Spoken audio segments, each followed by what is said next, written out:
Bem, eu já tenho uns 21 anos que eu faço cirurgia bariátrica. A primeira cirurgia que eu comecei a fazer foi o bypass gástrico em Y de Roux. Como a maioria dos cirurgiões da minha geração aqui no Brasil, nós aprendemos a operar com o professor Garrido, em São Paulo. O professor Garrido, ele, por seu lado, ele aprendeu a operar com o Dr. Capella, nos Estados Unidos, esse tipo de procedimento. E desde aquela época, fazia parte do procedimento colocar um anel de contenção ao redor do estômago. Porque a gente acreditava que a cirurgia funcionasse por duas razões. Por restrição mecânica, porque o estômagozinho ficava pequeno, então só caberia um pouquinho de comida dele e a pessoa iria comer menos. E se a gente aumentasse a restrição mecânica com um anel rígido ao redor do estômago, um anel de silicone, geralmente com fio de polipropileno por dentro, a pessoa teria mais restrição ainda e o resultado seria melhor da cirurgia. A gente acreditava também que o desvio do intestino, do início do intestino, promovesse a diminuição da absorção dos nutrientes. Mas de uns 10 anos para cá, mais ainda, as grandes universidades americanas, os laboratórios, os grandes pesquisadores começaram a investir muito no conhecimento da cirurgia bariátrica. E estudando como é que funciona a cirurgia bariátrica, a gente viu que não era importante essa restrição mecânica. O paciente não precisa dessa restrição mecânica. Essa restrição mecânica do anel ou de tamanho, de anastomose, é bobagem. Isso só causa mal-estar, causa um sintoma chamado disfagia. Quer dizer, a pessoa entala quando come alguma coisa mais sólida e acaba dificultando ela comer certos alimentos que demandam uma maior mastigação, geralmente as fontes de proteína. E também a desabsorção, ela não é para os macronutrientes. A pessoa continua absorvendo bem gordura, carboidrato e proteína. O que ela diminui a absorção são dos micronutrientes, algumas vitaminas do complexo B, alguns minerais como ferro, zinco, de cálcio também, algumas vitaminas como vitamina D também.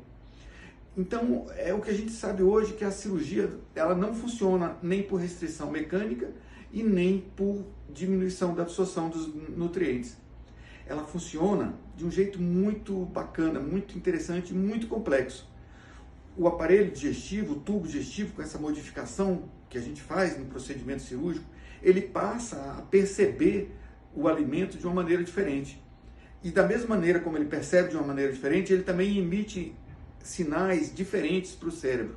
Então esses sinais a gente foi aprendendo, descobrindo, conhecendo, que são baseados em hormônios intestinais, nos impulsos através do nervo vago, através de outras substâncias, da modificação da secreção de ácidos biliares, da mudança da microbiota intestinal, tudo isso levando a essa modificação de como o corpo percebe o alimento e como o corpo percebe saciedade, fome, apetite, essas coisas todas. Isso que modifica até o impulso de comer por prazer, o impulso hedônico para a comida.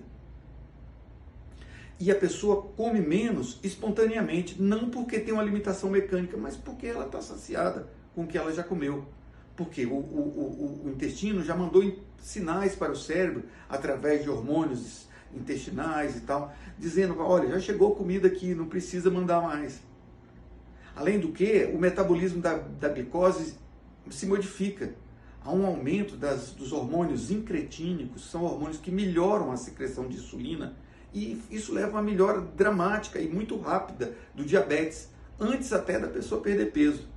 Isso é o grande achado da cirurgia bariátrica. Isso é o grande serendipity. Quer dizer, a gente planejava uma coisa e obteve uma coisa melhor ainda. Esse é o grande lance da cirurgia bariátrica. Então, não há necessidade de colocar um anel, de restringir o tamanho da anastomose, porque isso só causa mal-estar, dificuldade de engolir alimentos sólidos, dificuldade de ingerir proteína e um desvio do padrão alimentar para a pessoa comer cada vez mais gorduras e carboidratos. São alimentos menos nutritivos, mais calóricos, que não dão saciedade, que levam ao aumento da secreção de insulina e outras coisas mais, que acabam facilitando ganhar peso e acaba a pessoa perdendo massa muscular, porque ela não ingere pouca proteína, etc. É por isso que a gente fala de retirar o anel. Primeiro, porque ele não é necessário. Segundo, que ele pode prejudicar a composição corporal, o padrão alimentar a longo prazo.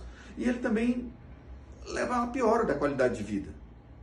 Os pacientes que eu já retirei o anel, todos eles me falam, melhorou muito a minha qualidade de vida. Tem gente que estava há mais de 8, 10 anos que não conseguia comer um bife.